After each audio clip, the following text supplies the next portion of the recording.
அன்பு கர்த்தருடைய பிள்ளைகளுக்கு இன்ப இயேசுவின் இணையற்ற நாமத்தில் உங்களுக்கு வாழ்த்துக்கள். இதுவரை நம்மை தாங்கி சுமந்து ஏந்தி நடத்தி வந்த இன்ப இயேசுநாதர் உங்களையும் இந்த மாதத்திலும் மகிமையான காரியங்களை உங்கள் குடும்பத்தில் செய்வாராக. புதிய மாதத்தில் தேவன் நம்மை அழைத்து வந்திருக்கிறார். ஆஸ்திரேலியா நாட்டிலே சொல்லப்போனால் குளிர்காலங்கள் முடிந்து ஒரு வசந்த காலங்கள் துவங்கும் ஒரு காலம் செப்டம்பர் மாதம். இது எங்கு பார்த்தாலும் செடிகளும் கொடிகளும் தோய்ந்து போய் காணப்பட்ட ஒவ்வொன்றும் துளிவிட்டு எழும்பி பிரகாசிக்கிற ஒரு காலங்கள். ஆகவே அதே போல தேவனும் உங்கள் குடும்பத்திலே ஒவ்வொரு இந்த மாதத்திலும் இந்த மாதத்தின் முக்கியமான ஒவ்வொரு நாட்களிலும் மகிமையான காரியங்களை செய்வாராக. தியானத்திற்கென்று எடுத்துக்கொள்ளப்பட்ட வேத பகுதி 2 ராஜாக்கள் 3ஆம் அதிகாரம் 17ஆம் அதிகாரம் 18ஆம் வசனம் கூட. 2 Kings chapter 3 verse 17 and 18. நீங்கள் காற்றையும் காண மாட்டீர்கள், மழையையும் காண மாட்டீர்கள், ஆனாலும் நீங்களும் உங்கள் ஆடு மாடுகளும் உங்கள் மிருக ஜீவன்களும் குடிக்கும்படிக்கு இந்த பள்ளத்தாக்கு தண்ணீரால் நிரப்பப்படும் என்று கர்த்தர் சொல்கிறார். இது கர்த்தரின் பார்வைக்கு அற்ப காரியம்.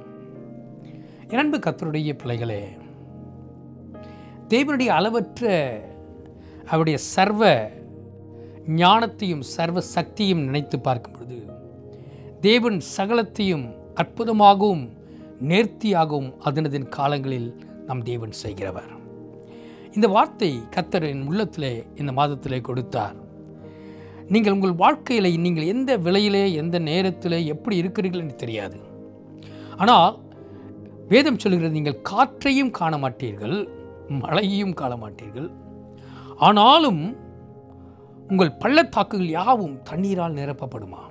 நன்றாக தெரிந்து கொள்ளுங்கள், நம் தேவன் இயற்கைக்கு அப்பாற்பட்ட ரீதியிலே வேலை செய்கிறவர். வேதத்தை வாசித்து பாருங்கள்.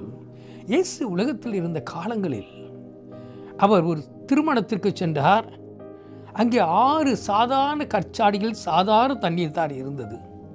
அந்த தண்ணீரை நிரப்பினார்கள். பிறகு செய்த அற்புதத்தை பாருங்கள். அது மதுரமான ஒரு திராட்சரசமாய் மாற்றினாராம். அவருடைய அற்புத கரங்களின் கிரியைகளை நான் யோசித்து பார்க்கும் பொழுது அவர் அப்பாற்பட்ட இயற்கைக்கு அப்பாற்பட்ட பெரிய காரியங்களை அவர் செய்தார் என்று பார்க்கிறோம். நீங்கள் லூக்கா 7ஆம் அதிகாரத்தை வாசித்து பார்க்கும் பொழுது அங்கே பாடையிலே ஒரு மரித்த மனிதனை கொண்டு போகிறார்கள். ஆனால் இந்த மனிதனை பார்க்கும் பொழுது மரித்த மனிதன் தான் தாயிற்கு ஒரே பிள்ளை. அவள் நினைத்திருக்கலாம், என்னுடைய வாழ்க்கையின் எல்லா காரியங்களும் முறிந்து விட்டது. இயேசு அங்கே குறுக்கிடுகிறார், பாடையை தொடுகிறார். அந்த மகனை நாயினின் ஊரின் அந்த விதவையின் கண்ணீரை துடைத்து அந்த மகனை உயிர்ப்பிக்கிறார். வேதத்தை வாசித்து பாருங்கள். 5 அப்பத்தையும் 2 மீனையும் எடுத்து 5000 பேருக்கு போஷித்தாராம். நம்முடைய வாழ்க்கையில் நம்முடைய அற்புதங்கள் இந்த விதமாய் நடக்கும் என்று நாம் சில வேளைகளிலே நாம் சிந்தித்து செயல்பட வாஞ்சிக்கிறோம். ஆனால் தேவன் நமக்கு செய்யும் அற்புதங்களும் அதிசயங்களும் வேறு விதங்களிலே செய்கிறார். என்னுடைய வாழ்க்கையில் நடந்த ஒரு காரியம், எல்லாரும் சொன்னாங்க, இந்த காரியம் நடைபெற முடியாது, மனித ரீதியினாலே செய்ய முடியாது. அநேக கிறிஸ்தவ ஊழியர்களும் கூட என்னோடு கூட பகிர்ந்து கொண்டார்கள். ஆனாலோ விசுவாசத்தை விடாமல் பிடித்து தெய்வ சமூகத்தை நோக்கி பார்த்த பொழுது இன்றைக்கு மனிதனுடைய ஞானத்துக்கு அப்பாற்பட்ட ரீதியிலே தேவன் அற்புதங்களை செய்ததை நான் பார்த்திருக்கிறேன். உங்களுக்கு நான் சொல்லுகிறேன், நீங்கள் எந்த நிலையிலே இந்த வார்த்தைகளை கேட்டுக்கொண்டிருக்கிறீர்களோ, இந்த வார்த்தை உங்களுக்காய் வருகிற ஒரு வார்த்தை. நீங்கள் காற்றையும் காண மாட்டீர்கள், மழையும் காண மாட்டீர்கள், ஆனாலும் உங்கள் பள்ளத்தாக்குகள் தண்ணீரினால் நிரப்பப்படும். இந்த தண்ணீரினால் நிரப்பப்படுகிற ஆசீர்வாதம் எதற்காக தெரியுமா? நீங்களும் உங்கள் வீட்டின் மக்களும் அனுபவிக்கும்படியாக. தேவன் நம்மை ஆசீர்வதிப்பது மிக முக்கியமான காரணம் யாருக்கோ சேர்த்து வைத்து போகிறவர் அல்ல. தேவன் நம்மை ஆசீர்வதிப்பது நாம் அந்த ஆசீர்வாதத்தை அனுபவிப்பது தான் தேவனுக்கு பிரியம். தேவனுக்கு பிரியம். நம் பிள்ளைகளுக்கு அநேக நேரம் சொல்லுவாங்க, பாஸ்டர் கஷ்ட காலம், என் பிள்ளைகளுக்காக எல்லாவற்றையும் சேர்த்து வைக்கிறோம். அதல்ல, தேவன் நம்முடைய பிள்ளைகளை பார்த்துக் கொள்வார். நாம் செய்ய வேண்டிய காரியங்களை செய்ய வேண்டிய உண்மைதான். ஆனாலும் கூட தேவன் மேலே விசுவாசம் உள்ளவர்களாய் தேவன் கொடுக்கும் ஆசீர்வாதங்களை நாம் அனுபவிக்கிற கர்த்தருடைய பிள்ளைகளாய் என்னுடைய வாழ்க்கையில் காணப்பட வேண்டும். வசனத்தை பாருங்களேன்.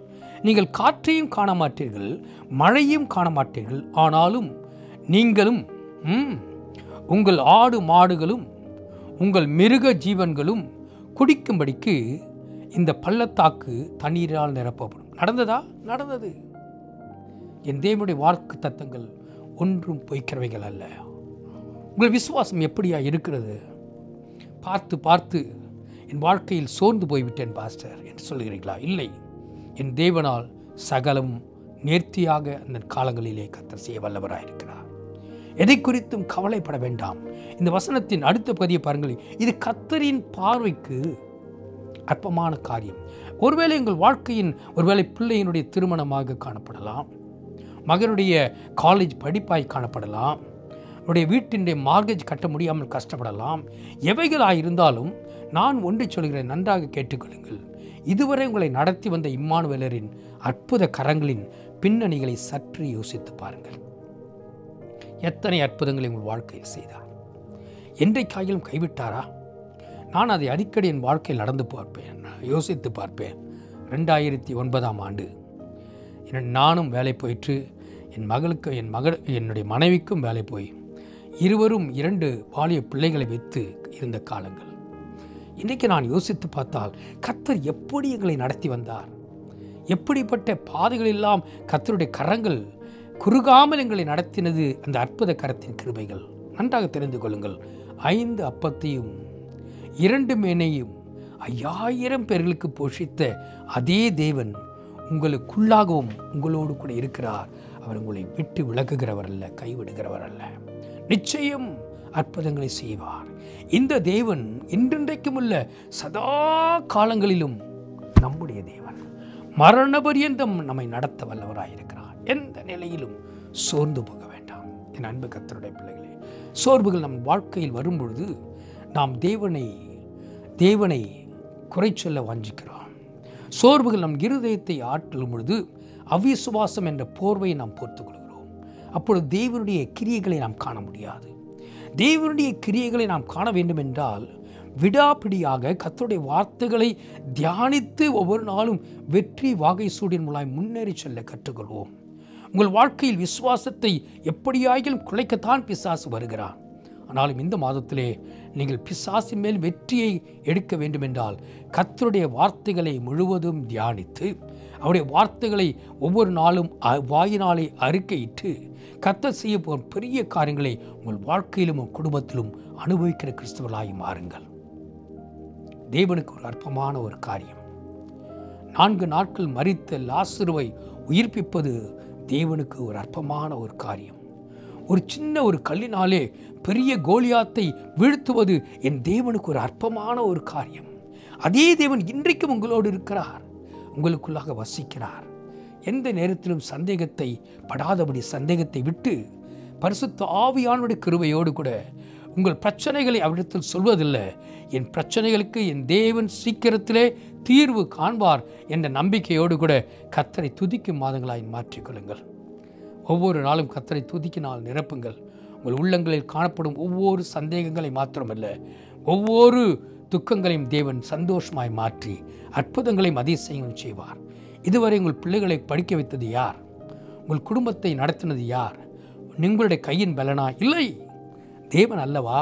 அவர் உங்களுக்கு சொல்கிறார், நீங்கள் காற்றையும் காண மாட்டீர்கள், மழையையும் காண மாட்டீர்கள், ஆனாலும் நீங்களும் உங்கள் ஆடு மாடுகளும் உங்கள் மிருக ஜீவன்களும் சந்தோஷமாய் அனுபவிக்கும்படி அவர் என்ன செய்வாராம்? பள்ளத்தாக்குகளை ஆசீர்வாதமான நீரூற்றால் நிரப்புவார். அப்படி செய்யப்படுறதுக்காக என்னை கர்த்தருக்கு நன்றி செலுத்துகிறேன். தகப்பனே, இந்த அருமையான மாதத்தின் 1ஆம் நாள் அன்பு பிள்ளைகளை நான் சந்தித்து அவளை ஆசீர்வதிக்க அந்த கிருபைகளுக்காக நமக்கு கோடான கொடி ஸ்தோத்திரம். ஆண்டவரே, சந்தேகத்தினாலே உள்ளங்களிலே காணப்படும் தயக்கங்கள் எல்லாவற்றையும் மாற்றி என் தேவனால் முடியும் என்ற ஒரே எண்ணத்தோடு கூட விசுவாச பாதையிலே முன்னேறி செல்ல சோர்வுகளை அப்புறப்படுத்தி சந்தோஷத்தினாலும் களிப்பினாலும் இருதயத்தை மாற்றி என் தேவன் இந்த காரியங்களை செய்ய போகிறார் என்று வேத வசனங்களின் ஊடாக தன்னை தேற்றிக்கொள்ளும் கிருபைகளை ஒவ்வொரு பிள்ளைகளுக்கும் தாரும் ஆண்டவரே. நீங்கள் காற்றையும் காண மாட்டீர்கள், மழையும் காண மாட்டீர்கள், ஆனாலும் உங்கள் பள்ளத்தாக்குகள் தண்ணீரினால் நிரப்பப்படும். ஏனென்றால் நீங்களும் உங்கள் ஆடு மாடுகளும் உங்கள் மிருக ஜீவன்கள் பிடிக்கும்படி அதுதான் ஆசீர்வாதத்தின் ஊற்று திறக்கப் போகிறீர் ஆண்டவரே. ஒவ்வொரு குடும்பத்திலும் ஆசீர்வாதத்தின் ஊற்றுகள் திறக்கப்படட்டும். உள்ளங்களில் காணப்படும் எல்லா கிளேசங்களும் மறையட்டும். சந்தோஷத்தின் ஆவி இப்பொழுதே ஒவ்வொரு ஆவிக்குள்ளாக மாற்றட்டும். ஆண்டவரை களிப்பினால் ஒவ்வொருவரை மாற்றுங்க. கர்த்தர் எனக்கு செய்யப்போகிற அற்புதங்கள் என்று நினைத்து தியானித்து உமக்கு நன்றி சொல்ல கிருபை தாரும். இந்த மாதம் உடைய பிள்ளைகளுக்கு ஒரு ஆசீர்வாதமான வசந்த காலமாக இருக்க போவதற்காக ஸ்தோத்திரம். ஆசீர்வதிக்கிறேன். வழிநடத்தும் நல்ல செய்திகளை கேட்க கிருபை தாரும். ஆசீர்வதிக்கிறேன். உடைய கிருபை ஒவ்வொருவரோடு கூட இருக்கட்டும். இயேசுவின் மூலமே கேட்கிறோம் ஜீவனுள்ள நல்ல பிதாவே. ஆமேன், ஆமேன், ஆமேன். இன்ப இயேசு பெரிய காரியங்களை உங்கள் குடும்பத்தில் செய்வார். கவலைப்பட வேண்டாம். கண்ணீரை துடைத்துக் கொள்ளுங்கள். கர்த்தருடைய ஆசீர்வாதத்தின் கரத்தின் கிரியைகளை கண்டு கர்த்தரை துதியுங்கள். கர்த்தர் உங்களை ஆசீர்வதிப்பாராக. ஆமேன்.